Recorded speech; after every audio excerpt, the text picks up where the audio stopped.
250 docteurs. Voilà. Rappelez-vous, avant ça s'appelait donc le temps et Mais en désormais fait, on peut plus le dire Doctoton. On ne peut plus le dire. on peut Doctoton, on peut pas dire. Doctoton, on peut plus. Donc, Mince, donc on peut pas dire non, on Doctoton. peut pas dire Doctoton. Donc, Ah ça y est, ils sont là, chouette. on a changé de nom. On a dit Dosumani. Ouais, Parce que voilà. Doctoton, on peut plus le dire. Ouais, Et ouais. on peut plus le dire parce qu'on a été attaqué par une, enfin attaqué, c'est pas attaqué, mais on a subi voilà une opposition d'une marque qui commence par Docto, bon je veux pas citer, mais qui commence par Docto, et évidemment vu qu'ils sont un peu plus, comment devais-je dire, mieux financés que nous, ils ont gagné. Et donc on doit retirer Doctoton, et c'est pour ça qu'on a créé une nouvelle marque, si on veut, enfin un nouveau nom en tout cas, qui est Dosumani. Toto Live suggère le dictaton, mais bon, voilà, le dictaton, c'est pas mal, suggestions. Ouais.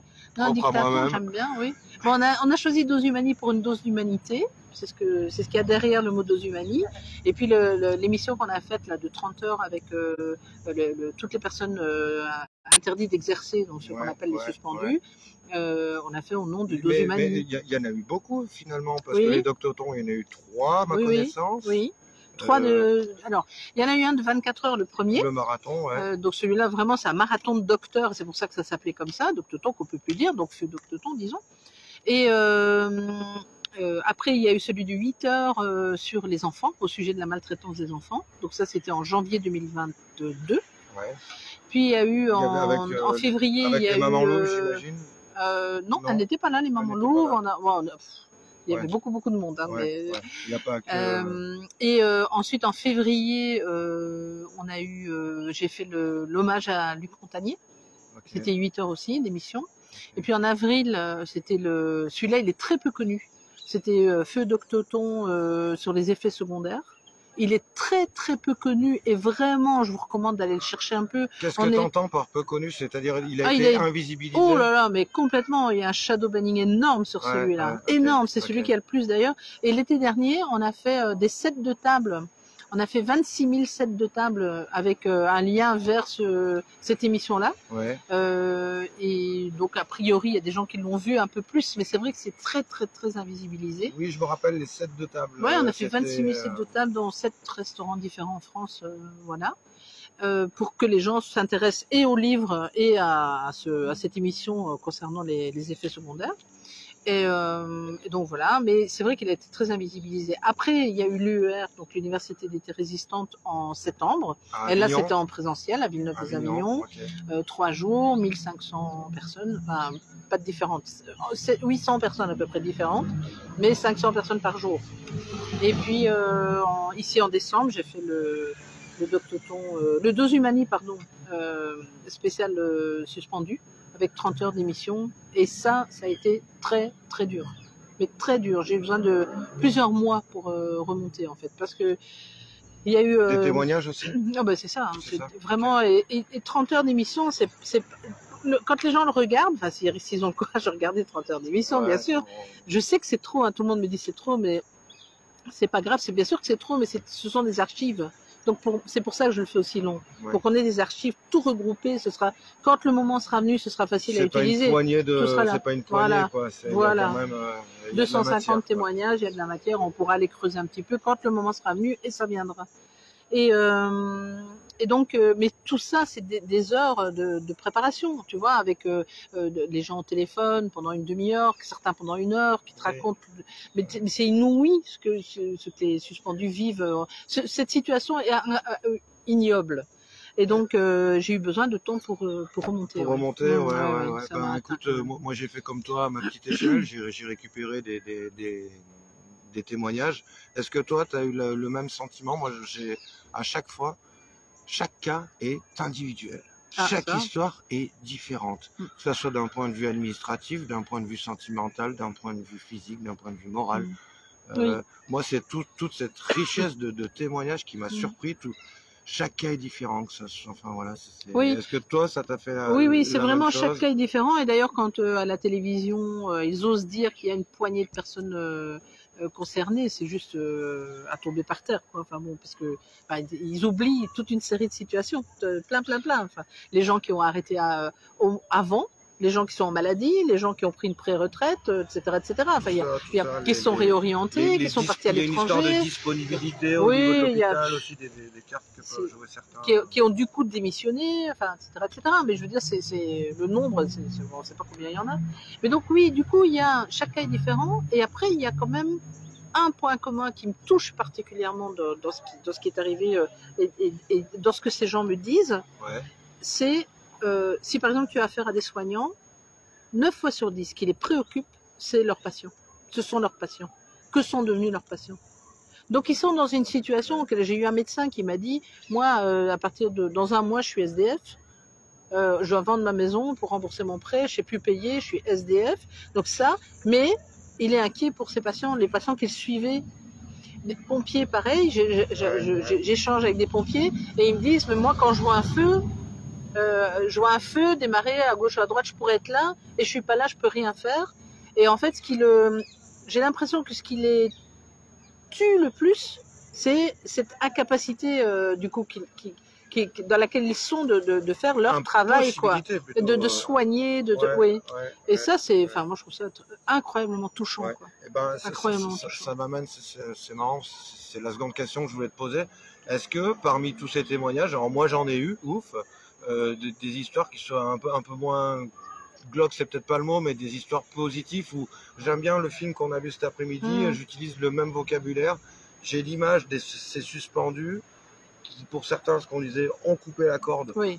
Alors il y en a, ils sont explosés en bas complètement, et il y en a qui ont, j'aime bien cette image de rebondi. Oui, c'est vraiment, là on parle vraiment de résilience. Est-ce que toi tu as eu des belles histoires quand même au milieu mais c'est-à-dire que des gens qui sont justement découvert une autre façon de pouvoir s'occuper professionnellement et à la fois trouver une nouvelle passion? Oui.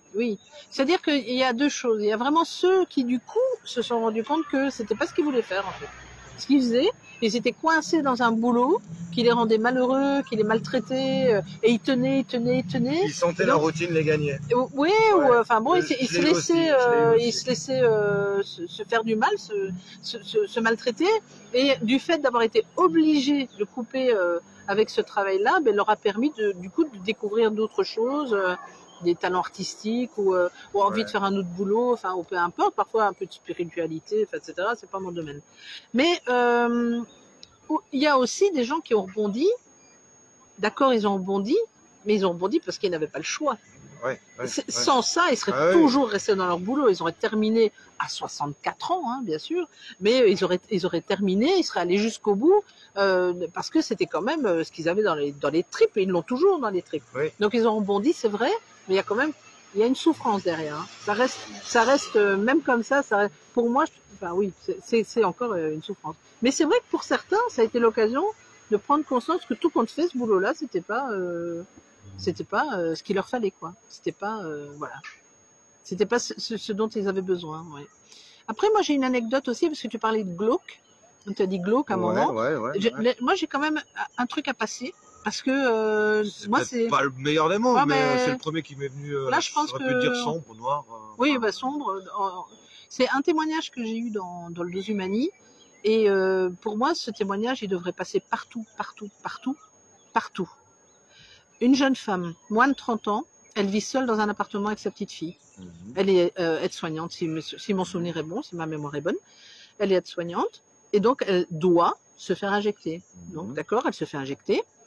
Effet secondaire, on refuse d'admettre que ce sont des effets secondaires. Donc c'était neurologique. Donc les médecins lui disent non, c'est pas ça. Ok. Du coup, maintenant, puisque non seulement elle a dû faire ça, qu'elle n'a pas été soignée, elle est en chaise roulante dans son appartement avec sa petite gamine. Et la dernière fois que j'ai eu en ligne cette semaine, elle me disait, je suis à l'hôpital, on vient de m'apprendre que les nerfs du dessus du corps sont touchés aussi. Donc elle commence à lâcher, si elle a un verre, elle le lâche, des choses comme ça. Et ça, quand on voit le risque qu'elle a pris, c'est irréversible. Hein, c'est irréversible. Donc cette femme, elle a obéi, elle n'avait pas le choix, elle a été obligée de faire ça, elle se retrouve dans cette situation-là. Je trouve qu'à partir de là, la discussion est close, les soignants doivent être réintégrés, on doit leur présenter des excuses, comme on l'a dit tout à l'heure dans cet après-midi, et ils doivent récupérer ce qu'ils ont perdu, plus indemnité. Voilà, ça c'est ce que j'en pense. Ouais, Rien que pour cette situation-là, c'est ce que ça doit, c'est ce à quoi doit arriver. Voilà. Ben, on voit, c'est ça qui est. De toute façon, il se passe bien quelque chose, hein, parce que quand on voit qu'un paquet de yaourt qui est périmé, on met des écriteaux partout dans les grandes surfaces, ce genre de choses, et là on en est à plus de 40 000 et quelques morts recensés. Et comme on disait aussi cet après-midi, il faut que les gens qui ont des effets secondaires ou qui témoignent, sans qu'ils soient dans le déni, bien entendu. Enfin voilà. Moi j'ai du mal à y aller doucement là, au fur et à mesure on disait de pas faire dans le frontal, mais à des moments c'est trop dur, quoi. Donc il faut que ces personnes-là fassent gonfler ces chiffres. Il y a une petite déclaration à faire. Alors, effectivement, pour ceux qui sont pas très papiers, c'est quand même voilà, ça fait une charge supplémentaire, mais il faut arriver à faire gonfler ces chiffres pour vraiment les légitimer, quoi. Je vais dire ça comme ça. Oui, absolument, absolument. Et même si les gens ont un doute, même si les médecins leur disent non, c'est pas ça, vous pouvez quand même faire la déclaration parce qu'un médecin n'est pas en mesure de faire le lien entre les effets secondaires subis et l'injection, le dit vaccin. Ils sont pas individuellement, ils sont pas en mesure de dire c'est ça ou c'est pas ça. Ils sont pas en mesure de le faire. Donc même si votre médecin vous dit c'est pas ça, vous pouvez quand même faire une déclaration d'effets secondaires à la pharmacovigilance. C'est important de le faire. Parce que sans ça, personne jamais ne pourra le faire, le lien entre les deux. Donc c'est vraiment important. Ouais. Alors il y a des collectifs, je peux faire un peu de pub, on a les masques blancs qui sont dans 143 villes de France, qui s'occupent aussi de ça. On a Syndicat Liberté Santé. Ouais, on a sur Perpignan, je peux citer Action 200, qui se sont un peu scindés en deux. Désolé, l'autre collectif, j'ai mangé votre nom, mais voilà, sur Perpignan, il y a 2 collectifs qui s'occupent aussi d'informer la population et de recenser les effets secondaires. Et aussi, voilà, si vous avez besoin d'en parler, tout simplement. Il y a Vérité France. Oui, alors, aussi. ils ne déclarent pas nécessairement les effets secondaires, mais par contre, si vous avez besoin de parler, vous avez besoin d'être rassuré, ou d'échanger, ou d'exprimer ce que vous vivez, Vérité France, il y a aussi Ils sont là pour ça. Oui, mon cycle de Mélodie Ferron, ils se sont créés pour ça. Donc, voilà. Au fur et à mesure, dans le replay, s'il y a d'autres collectifs, n'hésitez pas à vous citer, à apparaître dans les commentaires, n'hésitez pas. Oui, bah oui. Cécile, ça coûte combien ton affaire là? Alors, 14 € et des non, c'est pas toi. Non, c'est pas moi. Ça, c'est pas moi. Celui-ci est plus cher. Waouh, c'est bien ce que je disais. Il est cher. Ouais, 26,90. Il est cher. Hein. 26,90. Voilà. Non, alors, on blague les copains, franchement. Non, mais alors quand même, moi je suis pas fière du prix, mais c'est l'éditeur qui a fixé le prix, c'est pas moi. Je tiens à le dire. Oh, il faut que je cache ça. Attends. Voilà, voilà. Oui. Donc le prix est là, 26,90. Et ce que vous devez savoir par contre, hop, je cache là, hop, comme ça on ne le voit plus. Ce que vous devez savoir aussi, et ce qui est vraiment important, c'est que mes bénéfices du livre vont aux personnes suspendues. Ça c'est important. Dis-le bien fort. Mes bénéfices du livre vont aux personnes suspendues. Dis-le encore une fois. S'il te plaît. Je le répète, mes bénéfices du livre vont aux personnes suspendues via des associations ou en direct. Et vous pouvez le commander sur toutes les librairies en fait. Il est présent dans les librairies. Voilà. Très bien. Tu veux rajouter quelque chose? C'est bon? Ça va? Non, il faut continuer à parler les gens. Messieurs, mesdames, toutes les personnes qui nous écoutent. Il faut continuer à parler de ce qui arrive. Ça n'est pas parce qu'on ne parle plus du Covid et c'est pas parce qu'on ne parle plus de rien, qu'on est sur l'Ukraine, sur les retraites, etc., qu'on doit se taire sur ce qu'il s'est passé. Il y a des millions d'enfants qui ont été malmenés, maltraités pendant des années, des milliers de soignants qui ont été malmenés, maltraités, plein de commerces qui ont fait faillite, patati patata, je ne vais pas tout citer, mais donc on ne doit pas se taire, vraiment. Donc il faut continuer à parler. Voilà, c'est le minimum qu'on puisse faire. C'est ce qu'on disait cet après-midi, le film que je n'ai pas pu vous filmer, comprenez la raison du pourquoi. Et je crois qu'on l'a dit dans le débat aussi, que en fait le choix qui a été fait, les résultats qu'on a avec l'HAS actuellement ne sont pas des résultats anodins. Vraisemblablement, d'après ce qu'a pu nous dire Elsa, c'est quand même cette pression qu'on a mis avec les manifestations. Oui, il y a eu le 11 mars à Lyon qu'on vous a couvert aussi. On était voilà, c'était une jolie date. Non, bien sûr, même il y a des députés européens qui l'ont dit ça aussi, voilà, que c'est grâce à nous qui étions dans la rue, tous les gens qui étaient dans la rue, tous les gens qui ont réagi, qui ont parlé, qui n'ont pas accepté de se taire, c'est grâce à ça que eux continuent aussi. Ça participe à ça. Donc quand on dit que ça ne sert à rien, c'est pas vrai. Il faut continuer, il faut pas se taire. Il faut parler. On continue d'aboyer les copains. On continue d'aboyer, de voilà. grogner. Et s'il faut, on mordra. Allez, ça Non, roule. non, je plaisante. Non, non. Bon, un petit peu quand même, allez. On n'est pas méchant. On n'est pas, Non, pas on de n'est pas violence, méchant. pas de violence. Non, c'était Ça ne satirique, servira à parodique. rien.